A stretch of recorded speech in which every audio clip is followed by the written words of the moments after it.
been a sad week for Conservatives in Canada. Last week, Doug Findlay, the Conservative senator who chaired the party's breakthrough election campaigns, passed away. He helped Conservatives do what they hadn't done in decades: win. And now Peter Worthington, the founding editor of the Toronto Sun newspaper, has passed away at age 86. He was a great Conservative voice, especially back in an era when Conservative voices in Canada were extremely rare, especially in the media and in politics. It was more important to be a Conservative back in the thick of Worthington's career, and more difficult, too, to stand up to the first wave of Trudeau-mania and all the economic and social ills that brought. But remember, that was during the Cold War. It wasn't just about whether a tax would be 1% or 2% higher or lower. It was about whether or not the West had the will to survive as a free people. Reading the newspapers of that day, listening to too many politicians of the day, that was hardly a sure thing when you look back. It looks like a certainty in retrospect, maybe, but in the 60s and 70s and even the early 80s, whether the West would win the Cold War was actually the minority opinion. Worthington wasn't just a philosopher or a writer, of course. He was first and foremost a man of action and deep courage. He was a soldier in the Korean War. He didn't just talk about fighting evil and being a patriot. He did it at his own personal risk. He kept up that fearlessness, covering stories around the world, going to war zones in both hot and cold wars, exposing evil as an advocate and activist, not just a passive stenographer. He was unconventional and unafraid. He fought for the truth. And as a man, he was unusually kind and generous, and I'm glad I had the fortune of getting to know him a little bit, even though most of the time we just joked around. Here's some of the best from when Peter was on our show, including on our very first day.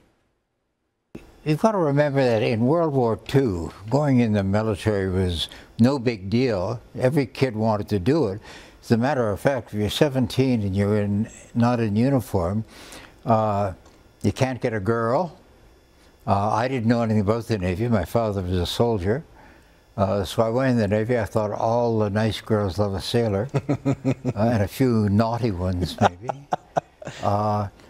I went in the Fleet Air Arms till I was air gunner.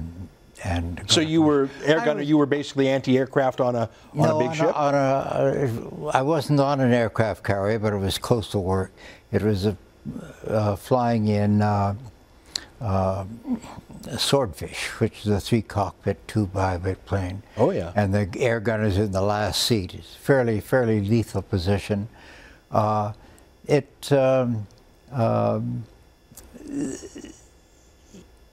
You know, it was mostly on the coast. I didn't really like the Navy very much. The war started, I was 12, and when it ended, I was a sub-lieutenant. Through the 50s, everybody was a veteran. Yeah. It was no big deal. And then, I think in the Vietnam War, it became that somehow disgraceful to be in the Army. Throughout the peacekeeping era, when the Army sort of toned down its fighting capabilities, it was rather, you know, in normal times you can gear a fire hose down to water the garden. Yeah. But you can't gear up a garden hose to fight a fire. Right. And so by the beginning in the 80s, until the Balkan thing started, our army was in peacekeeping, and I think the British general said, this is a nice little army, but it'll never fight a war. Yeah. In the peacekeeping days, somebody got killed in Bosnia. It was an item in page 35. Nowadays, if somebody gets killed, it's repeated several times. I'm in your hands. I trust you. I mean, you were in the Canadian Forces. Yeah. I see you wearing a hammer and sickle on your belt buckle, but I trust that's ironic. You're not a communist here to come and undo me. You'll find out in a minute. That's right. All right. You know what? I could use a little bit of help around here to tell you the truth. Come on in. Oh God. All right. Yeah, I know. Let's see what happens. Let's try this one first. Okay. Oh my God. Oh, geez. Can you? I like. Yeah, it feels good. Yeah, no bleeding. This is really for the blood, not for the clippings. That's good. That's really, it's comfy. It's a bit of a massage feeling. You've got a steady hand. Good. I've got a lot of gray in there. You've got a steady hand. I'll grant you that. Feels like you're going really, really deep, like scalp deep here. Are you trying to? That is a lot of hair. That is a lot. Are you trying to get me to sign up in the Navy? I'm trying to make you look like an Iroquois. Now tell me, when you do this at home, that you gave a little bit of personal information away. You said that when you do this at your own home, you know what? What's the phrase? That you're barefoot all over. Yeah, you got to be naked.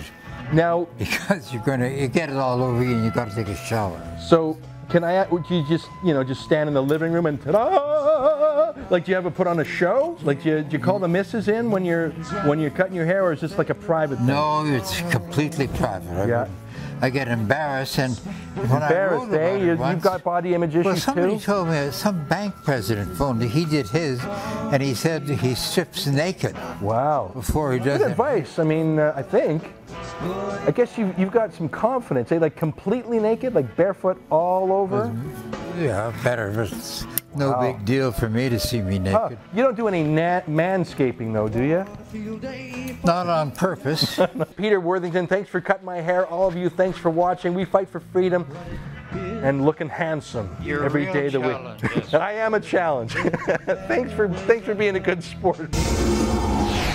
Peter, you've seen this before. You've lived it before. You built something from scratch. What are the similarities between us starting the Sun News Network today and you starting the Toronto Sun back in the 70s? Well, there are similarities and dissimilarities. I think the Sun, when it went, the Telegram folded with 3 newspapers in Toronto, and conventional wisdom was that 3 papers could not survive. And the Sun and the Telegram, being sort of middle road conservative, was too conservative in the days of Trudeau-mania. When the Sun started, we started being very questionable and hostile to some of Trudeau's policies. We felt he was trying to take us out of NATO. We thought the Soviet Union was up to no good, creating mischief around the world. And the Communist Party of Canada was agent for a foreign power. And all of a sudden, we found this. We were leading a parade.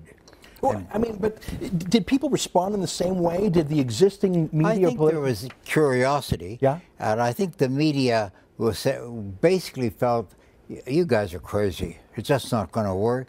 But they also said, if it does work, it's a job opportunity for us in the future. The mainstream media think-alikes don't want someone to dissent from their official view. Is that how it was when you started the Sun? No, I think the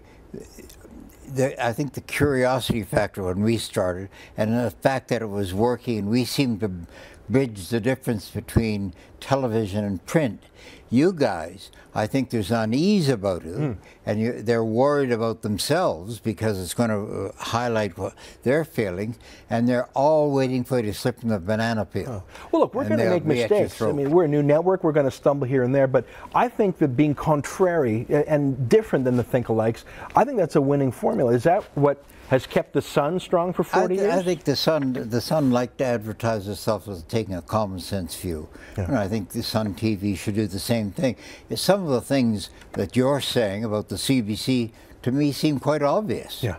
And, but nobody is talking about them. If you guys talk about what is on the public's mind, that the media is cowardly these days.